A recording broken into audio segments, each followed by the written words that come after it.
At Arlington National Cemetery, where honor is measured in silence, a drunk soldier's rage met a female guard's iron resolve. His challenge would end not with a bang, but with a sickening crack that would echo far beyond the hallowed grounds.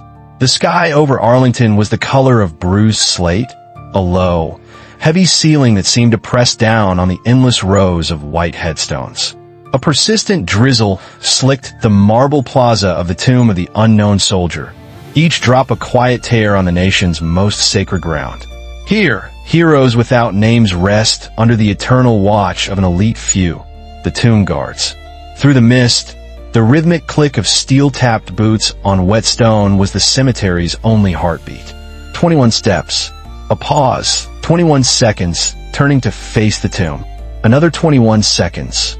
Each movement a sacred verse in a poem of devotion, a ritual unbroken by heat, snow, or sorrow. The guard on duty moved like a specter, her form shrouded in a perfectly pressed blue uniform, her rifle a gleaming extension of her will. This place was a sanctuary of silence, a fortress of respect. But silence can be broken, and on this gray afternoon, a different kind of storm was brewing. It wasn't a storm of thunder and lightning, but one of whiskey and wounded pride. A confrontation was coming that would test the very definition of honor. What happens when a soldier who has lost his way challenges one sworn to guard it? A soldier sworn to defend honor would be forced to confront one who had long since abandoned his own. The guard was Corporal Anya Sharma. At 29, her face was framed by the sharp lines of her service cap, her dark eyes holding a depth that belied her years.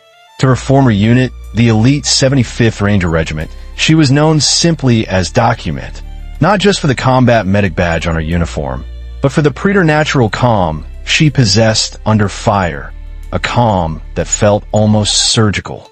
That calm, however, was forged in the fires of loss. A dusty road in Afghanistan, the metallic scent of blood, the face of a brother in arms she couldn't save. The memory was a ghost that walked with her, every one of her 21 steps a silent vow to him. She didn't guard the tomb for glory. She guarded it as a continuation of her watch. Suddenly, a harsh laugh cut through the reverent quiet. Sergeant Frank Miller, 34, barrel-chested and thick-necked, stumbled into the plaza. He wore civilian clothes, but the rigid set of his shoulders and the faded infantry tattoo on his forearm screamed soldier. The reek of cheap whiskey preceded him like a foul announcement. He was loud, abrasive, and his eyes, clouded with alcohol and a deep-seated resentment, scanned the crowd with disdain. Miller had seen 2 tours in Iraq, and they had carved something out of him, replacing it with a bitterness that now poisoned everything he touched. Watching from a respectful distance was retired General Peterson, a man in his 70s whose 4 stars were long put away, but whose presence still commanded an unspoken authority. He leaned on a cane, his sharp eyes missing nothing. He was here to visit an old friend, one of the silent stones on the hill, and Miller's boorish behavior caused his jaw to tighten. Nearby, an 8-year-old boy named Liam tugged on his father's coat. "Dad, why doesn't she ever stop walking?" he whispered, his voice full of awe. "Because she's protecting the hero's son," his father replied softly. "That makes her a hero, too." Miller overheard this. He pulled his phone from his pocket, ending a loud, profanity-laced call, and his gaze fell upon Anya. He let out a short, contemptuous snort. Turning to his friend who stood uncomfortably beside him, he slurred, just loud enough for those nearby to hear, "Would you look at that? Sent a pretty little thing to do a man's job. This is what our armies come to. A damn parade." The words hung in the damp air, a desecration in themselves. General Peterson's eyes narrowed to slits. The storm had made landfall. Corporal Sharma's march continued, her rhythm as steady as a heartbeat. Her training was absolute. The crowd did not exist. The weather did not exist. There was only the mission, the tomb, and the 21 steps. This disciplined indifference was a wall, and for a man like Frank Miller, a wall was something to be broken. Her silence was a challenge, an insult to his own loud pain. He needed to be seen, to be acknowledged, even if it was through anger. He broke away from his friend and lurched toward the low chain barrier, that separated the public from the guard's path. "Hey, Toon Barbie," he yelled, his voice a gravelly slur. "You ever even hold that rifle when it was hot? Or do they just teach you how to walk pretty in those shiny shoes?" A ripple of discomfort spread through the small crowd. Visitors lowered their cameras. Liam's father instinctively pulled his son closer. General Peterson took a deliberate step forward, his cane thumping softly on the stone. His voice was low, yet it carried the unmistakable weight of command. "That's enough, Sergeant. You're on hallowed ground. Show some damn respect." Miller turned, a belligerent sneer twisting his lips. He sized up the old man, saw the cane and the gray hair, and dismissed him. "Easy there, Grandpa," he shot back. "I earn my right to speak my mind. I've got buddies on these hills. What have you done?" He didn't wait for an answer, turning his attention back to his primary target. Anya passed within feet of him, her eyes locked forward, her face a mask of impenetrable focus. Inside that mask, however, a battle was raging. Miller's words were echoes of whispers she had faced her entire career. "You're not strong enough. You're just here to fill a quota." She had proven them all wrong with sweat, with blood, with a competence that left no room for doubt. But the ghosts of those words remained.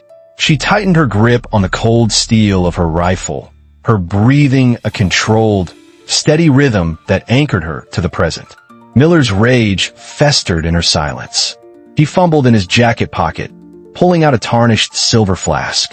He unscrewed the cap, took a long, defiant swig, and then, in an act of supreme sacrilege, he flung the remaining contents toward the tomb. Amber liquid arced through the air, spattering across the pristine white marble of the monument itself. It was a stain, a violation. "Here's to the real soldiers," he spat, his voice dripping with venom. "Not the goddamn actors they hire to play dress-up."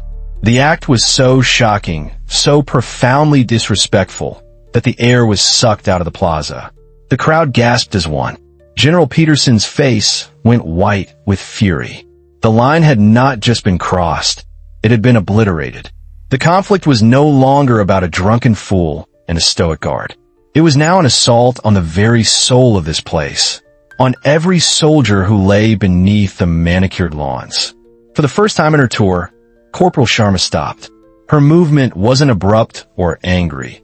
It was a deliberate, calculated cessation of motion that was more chilling than any shout. She did not turn her head, but her body pivoted with the precision of a turret, her boots making a sharp, definitive sound on the wet stone. Her voice, when it came, was devoid of all emotion. It was clear, crisp, and carried across the plaza like a shard of ice. "It is requested that all visitors maintain a state of silence and respect." It was the standard warning, delivered verbatim. But coming from her, at this moment, it sounded less like a request and more like a final verdict. To Miller, this was the engagement he craved. He saw it not as a warning, but as an invitation. "Or what?" He sneered, his confidence buoyed by alcohol. "You gonna walk at me?" With a clumsy heave, he swung his leg over the chain barrier, planting his muddy boots on the sacred walkway. He was in her space now, a bull in a sanctuary. He closed the distance between them, his massive frame casting a shadow over her.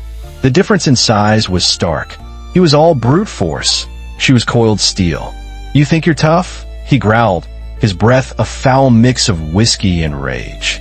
"You're nothing. You're a prop." He jabbed a thick finger toward her chest. "I am a real infantryman. I am the spine of the goddamn army." His hand shot out, not as a punch, but as a clumsy, domineering shove aimed at her shoulder. It was a move meant to humiliate, to push her off balance, and prove his physical superiority. The moment his hand entered her personal space, time seemed to warp. What the crowd saw was a blur. What Miller felt was a physics lesson taught in the language of pain. Anya didn't step back. She flowed. Her body rotated a fraction of an inch, not resisting his momentum, but redirecting it. His shove met empty air. As his body lunged forward, off balance, her hands moved with a speed that was almost invisible. One hand cupped his elbow, the other secured his wrist. It wasn't a strike, it was a capture. Using his own forward momentum against him, She dropped her weight slightly and twisted. It was a textbook move from the Army's combatives program, an armbar takedown designed not to punish, but to neutralize. There was a sickening, wet pop. It wasn't the sound of a punch landing. It was the sound of a shoulder joint being dislocated from its socket. Frank Miller's roar of aggression turned into a high-pitched scream of agony. His legs buckled beneath him, and he crashed to the stone plaza, his body a heap of stunned muscle and shattered pride. His arm was twisted behind his back in an impossible angle, held fast by Anya's unyielding grip. The entire sequence, from his lunge to his scream, took less than a second. Anya immediately released him, stepping back into her designated position. Her uniform was unruffled. Her expression was unchanged. She stood over his writhing form, a silent, blue-clad monument to discipline, while the rain began to fall a little harder. An absolute, profound silence descended upon the plaza, broken only by Frank Miller's gurgling moans and the soft hiss of the rain. The tourists stood frozen, their minds struggling to process the sheer speed and efficiency of what they had just witnessed. Liam, the little boy, stared with wide, unblinking eyes, his mouth agape, not in fear, but in pure, unadulterated awe. He had just seen a real-life superhero. General Peterson was the first to move. He strode forward, his limp forgotten, his face a mask of cold, righteous fury. He didn't even glance at Anya. His focus was entirely on the pathetic figure on the ground. 2 Arlington security guards, radios already crackling, rushed onto the scene. "Get him up," the general commanded, his voice ringing with an authority that decades of retirement had not diminished. The guards hesitated, looking at Miller's mangled shoulder. Now Peterson barked. As they hauled Miller to his feet, he cradled his useless arm, his face pale and slick with sweat and rain. The drunken bravado had evaporated, replaced by the raw, ugly face of pain and humiliation. "My arm. She broke my goddamn arm," he whimpered, looking for sympathy in the crowd. He found none. The general stepped directly in front of him, his eyes like chips of ice. "She did not break your arm, Sergeant," he said, his voice dangerously quiet. "She dismantled your pride. You came here, to this ground where real soldiers are buried, and you disgraced your uniform, your country, and every man and woman who ever served it. You are a disgrace." Then, a general turned. He faced Corporal Sharma, who had remained perfectly still, a silent sentinel. He looked at her, at her unwavering posture, at the profound dignity in her eyes. And in front of everyone, the 4-star general, a living legend of the United States Army, brought his hand up in a slow, deliberate, and perfect salute. It was a gesture of profound respect, an acknowledgement from one true soldier to another. In that single, silent moment, the truth was laid bare for all to see. Honor wasn't about size or gender or how loud you could shout about your past glories. It was about discipline. It was about duty. It was about the quiet, unyielding strength to stand your post, no matter who or what crawled out of the darkness to challenge you. Anya did not break her bearing, but her eyes met the general's. And in that shared gaze, a universe of understanding passed between them. A smattering of applause started, hesitant at first, then growing into a wave of heartfelt ovation from the crowd. It wasn't for the violence. It was for the restoration of order, for the sight of dignity so powerfully defended. It was for her. As the security guards led a now sobbing Frank Miller away, his military career was effectively over. The incident report, co-signed by a decorated general, would ensure it. He would face a court-martial, not for assault, but for conduct unbecoming an officer and a gentleman, a charge that would strip him of his rank, his benefits, and the very identity he claimed to cherish. He had lost his honor in a single, drunken second. The story spread like wildfire through military channels, becoming a cautionary tale whispered in barracks and briefing rooms. It wasn't about a woman beating a man. It was about the sentinel at the tomb, a guard known only as Doc, who had surgically removed a cancer from the body of honor. Back at the plaza, the next guard arrived for the changing of the guard ceremony. The ritual proceeded with its usual flawless precision. Anya completed her tour, her rifle passed to her replacement in a series of crisp, synchronized movements. Her duty for the day was done. As she walked away from the tomb, her steps finally her own, she passed General Peterson, who had waited for her. "Corporal," he said simply, "your service record in the Rangers was exemplary. What you did today, it honored them all." Anya finally allowed a flicker of emotion to cross her face, a deep, weary sadness that was almost mistaken for a smile. "Just doing my duty, sir," she replied, her voice barely a whisper. She thought of her friend, the one she couldn't save. She had spent years trying to atone for that loss. Today, standing her post, she hadn't saved a life, but she had saved something just as precious. She had defended their shared promise.